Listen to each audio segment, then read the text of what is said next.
Dear students, अभी थोड़ी देर पहले मैं एथिक्स के स्वरूप के बारे में बातचीत कर रहा था, लेकिन कुछ व्यवधान हो गया और व्यतिक्रम टूट गया। मैं उसे फिर से आगे बढ़ाता हूँ। मैं बात कर रहा था कि जो नैतिक निर्णय दिए जाते हैं वो किन बातों को ध्यान में रखते हुए दिए जाते हैं। तो मैंने इस संबंध में ये बताया कि नैतिक परिस्थितियों के बारे में विचार किया जाता है और हमारा मोटिव क्या है, किस उद्देश्य को, किस लक्ष्य को ध्यान में रख कर के हमने कर्म किया है, इसे ध्यान में रखा जाता है। फिर किन साधनों के आधार पर हमने कोई कर्म किया है उसको ध्यान में रखा जाता है और अंत में हम जो है हमारे कर्म का परिणाम क्या हुआ इसके बारे में विचार किया जाता है। इसी संदर्भ में मैंने ये बताया कि जो विभिन्न प्रकार के नैतिक मापदंड और नैतिक नियामक सिद्धांत प्रचलित हैं उन्हें दो कोटियों में विभाजित किया गया है। एक को हेतुवादी नैतिक सिद्धांत कहा जाता है, जिसको डिओंटोलॉजिकल एथिकल थ्योरीज कहा जाता है, और दूसरे को परिणामवादी या प्रयोजनवादी नैतिक सिद्धांत कहा जाता है, teleological ethical norms ethical principles कहा जाता है। हेतुवादी नीति शास्त्र के अंतर्गत किसी भी कर्म के हेतु को या उद्देश्य को या लक्ष्य को ध्यान में रखकर नैतिक निर्णय दिया जाता है और साधारणतया हमारे नैतिक निर्णय उचित और अनुचित के रूप में होते हैं।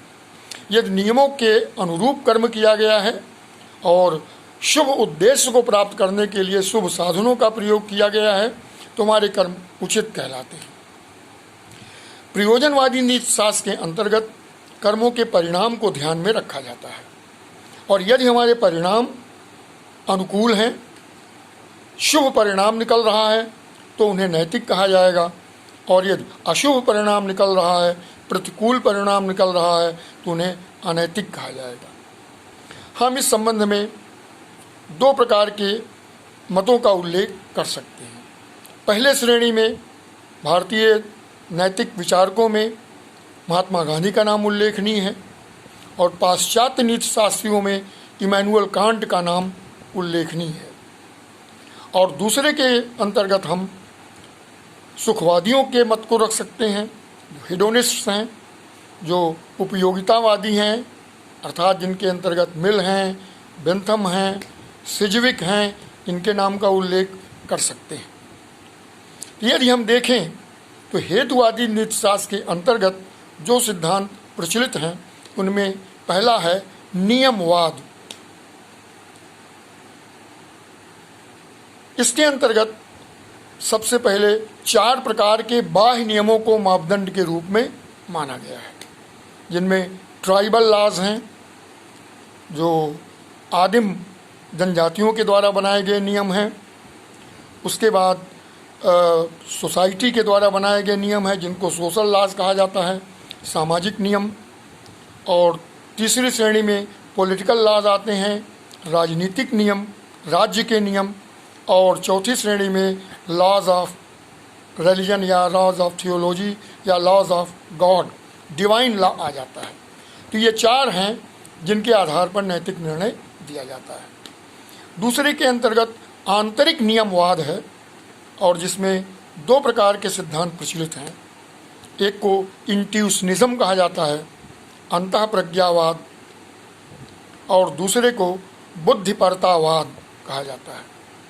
अंतः प्रज्ञावाद के अंतर्गत हचसन हैं, रस्किन हैं, मार्टिन्यू आदि विचारक हैं, सेफ्सबरी हैं, और बुद्धिपरतावाद के संस्थापक इमैनुअल कांट हैं। तो इस तरह से बाह्य नियम या आंतरिक नियमों को मापदंड माना गया है और उन्हीं के अनुरूप नैतिक निर्णय दिए जाते हैं। जो प्रयोजनपरक नीति शास्त्र है, टेलियोलॉजिकल एथिक्स है, उसका जो सर्व प्रमुख सिद्धांत है उसे हम सुखवाद के नाम से जानते हैं, हेडोनिज्म। यद्यपि इसकी शुरुआत यूनानी दर्शन में ही हो जाती है, लेकिन आधुनिक नीति शास्त्र के अंतर्गत बेंथम और मिल इसके उन्नायक हैं। सुखवाद का पहले वर्गीकरण स्वार्थमूलक सुखवाद, ग्रॉस हिडोनिज्म और परिष्कृत सुखवाद के बीच किया गया, रिफाइंड हिडोनिज्म के बीच किया गया। इसी तरह से स्वार्थमूलक सुखवाद को ईगोइस्टिक हिडोनिज्म कहा गया और परार्थमूलक सुखवाद को आल्ट्रुइस्टिक हिडोनिज्म कहा गया। जो परार्थवादी नीति शास्त्र है उसी के अंतर्गत उपयोगितावाद का विकास होता है। फिर सुखवाद के अंतर्गत दो सिद्धांतों का विकास किया गया। एक को मनोवैज्ञानिक सुखवाद कहा जाता है, साइकोलॉजिकल हिडोनिज्म, जिसके अनुसार कहा गया है कि मनुष्य स्वभावतः ऐसे कर्म का चयन करता है जिनसे सुख की प्राप्ति होती है। दूसरा नैतिक सुखवाद है जिसको मॉरल हिडोनिज्म कहा जाता है, जिसका स्पष्टीकरण यह दिया गया है कि हमें ऐसे कर्म करने चाहिए जो सुखदायक हों, जिनसे सुख की प्राप्ति होती हो। परार्थमूलक सुखवाद के अंतर्गत उपयोगितावाद का विकास हुआ और जिसका मूल मंत्र है maximum happiness for maximum number. हमें ऐसे कर्म करने चाहिए जिससे कि अधिक से अधिक संख्या में लोगों को सुख प्राप्त हो। इसी तरह से जो स्वार्थमूलक सुखवाद है वो शारीरिक और भौतिक सुखों की प्राप्ति पर बल देता है, जबकि परिष्कृत सुखवाद बौद्धिक सुखों की प्राप्ति पर बल देता है, आत्मिक सुखों की प्राप्ति पर बल देता है, आध्यात्मिक सुखों की प्राप्ति पर बल देता है। तो इस तरीके से सुखवाद का अनेक रूप से विकसित हुआ। बाद में चल करके उपयोगितावाद के भी दो तीन सिद्धांत हो गए। एक बेंथम के द्वारा प्रतिपादित किया गया, एक मिल के द्वारा प्रतिपादित किया गया और एक सिजविक के द्वारा प्रतिपादित किया गया। तो इस प्रकार सुखवाद या उपयोगितावाद जो है वो प्रयोजन मूलक या परिणामवादी सुखवाद के अंतर्गत आता है। पूर्णतावाद है जो इन दोनों का समन्वय करने की कोशिश करता है और जहाँ पर हम नियमों को भी आधार के रूप में स्वीकार करते हैं और परिणाम को भी ध्यान में रखते हैं। तो इस तरीके से नीति शास्त्र के अनेक मापदंडों की स्थापना हुई है जिनको कि हम स्टैंडर्ड्स ऑफ मोरालिटी कहते हैं, नैतिक प्रतिमान नीति शास्त्र के मापदंड कहते हैं। और यही मापदंड हमारे कसौटी हैं, ये तराजू का काम करते हैं जिसके आधार पर मानवीय कर्मों का मूल्यांकन किया जाता है।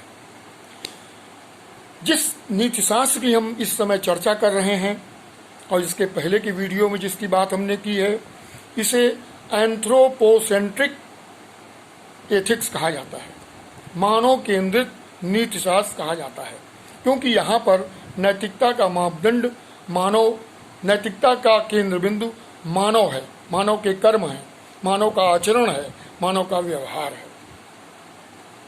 जब हम भारतीय संदर्भों में विचार करते हैं तो परंपरागत रूप से हम देखते हैं तो हमारे यहाँ केवल मनुष्य ही नैतिकता का केंद्र बिंदु नहीं रहा है।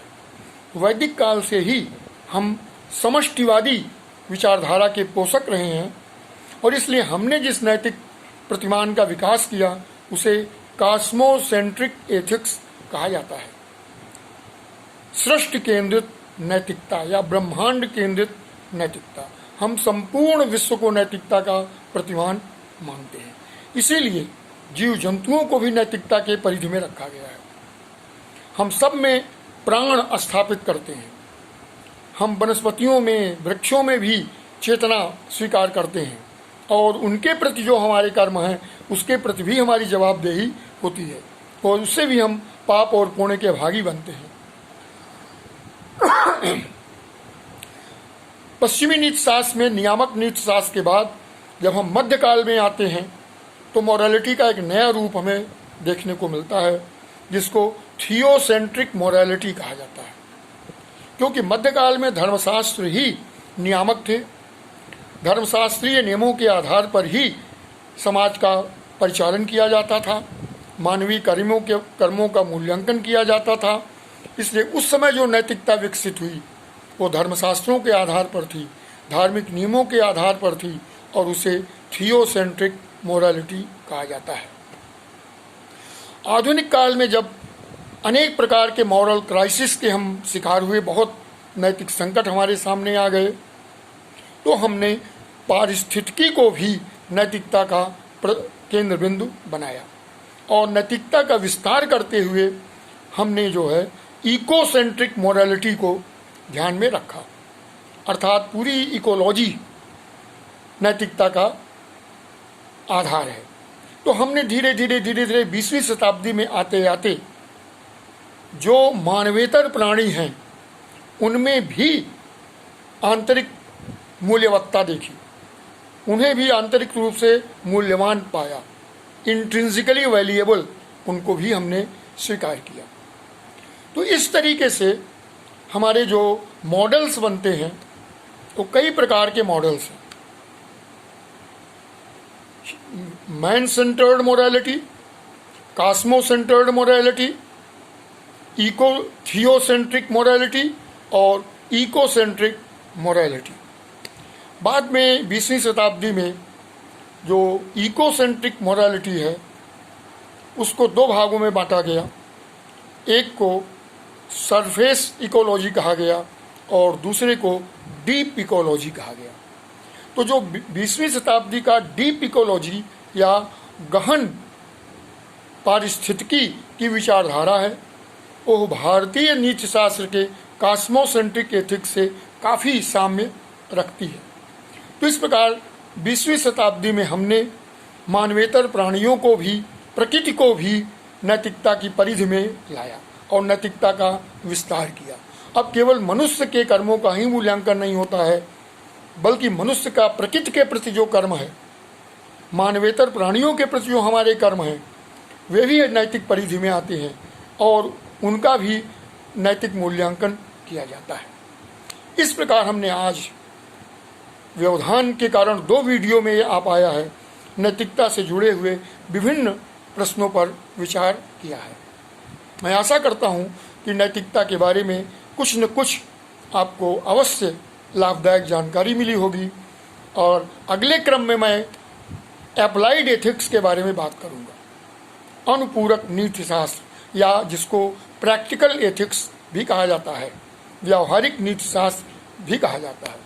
आज 21वीं शताब्दी में प्रैक्टिकल एथिक्स या अप्लाइड एथिक्स का ही विकास हो रहा है और जो हमारे सामने समसामयिक समस्याएं हैं वे अप्लाइड एथिक्स के अंतर्गत प्रतिपादित की जा रही हैं। अप्लाइड एथिक्स में हम एप्लीकेशन ऑफ एथिक्स करते हैं। जिन नैतिक नियमों की स्थापना अभी तक हमने किया है उनका एप्लीकेशन, उनका हम लोग प्रयोग जो है वो मानवीय कर्मों और मानवेतर कर्मों के ऊपर करते हैं और जो विभिन्न प्रकार की सामाजिक समस्याएं हैं उनका नैतिक मूल्यांकन और नैतिक विवेचन किया जाता है। अगले क्रम में मैं अप्लाइड एथिक्स के बारे में आपसे बात करूंगा। धन्यवाद।